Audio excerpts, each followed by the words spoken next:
Alors, il existe plusieurs types d'avancement dans la carrière d'un fonctionnaire. Tout d'abord, l'avancement d'échelon. Lorsqu'un fonctionnaire est titularisé, il est classé à un échelon de son grade et tout au long de sa carrière, donc, il va progresser selon le rythme qui est prévu par le statut particulier de son corps. Cet avancement d'échelon se fait soit à l'ancienneté, dans certains cas, il peut se faire sur un rythme accéléré, c'est ce qu'on appelle l'avancement au choix, ou bien il peut disposer, si son évaluation est satisfaisante, de bonifications d'ancienneté qui permettent de réduire les temps de stage dans les échelons. Et qui dit avancement d'échelon, dit évidemment augmentation de la rémunération, puisque l'échelon est lié à un indice qui détermine la rémunération. Il existe un autre type d'avancement qui est l'avancement de grade.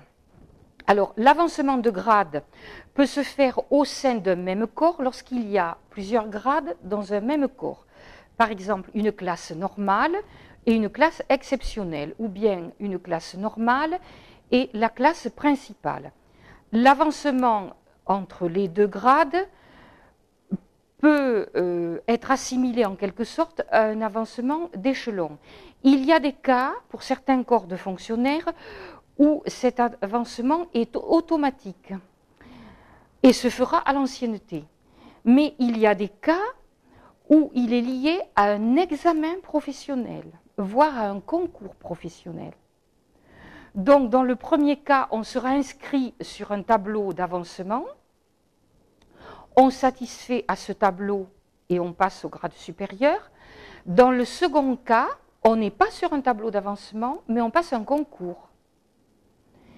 Et il faut impérativement réussir ce concours pour pouvoir accéder à la classe supérieure.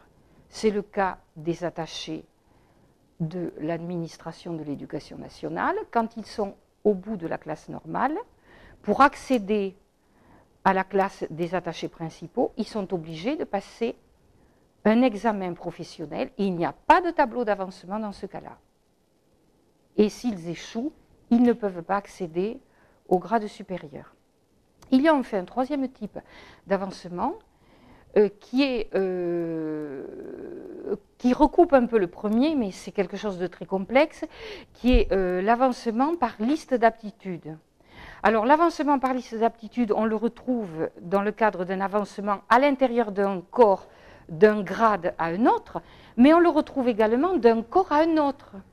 Par exemple, un secrétaire administratif qui est du cadre B et qui veut accéder au cadre A, donc à un cadre d'attaché, il pourra le faire soit par la voie d'un concours normal, concours interne, voire concours externe, mais il pourra le faire aussi par la voie d'une inscription sur une liste d'aptitudes.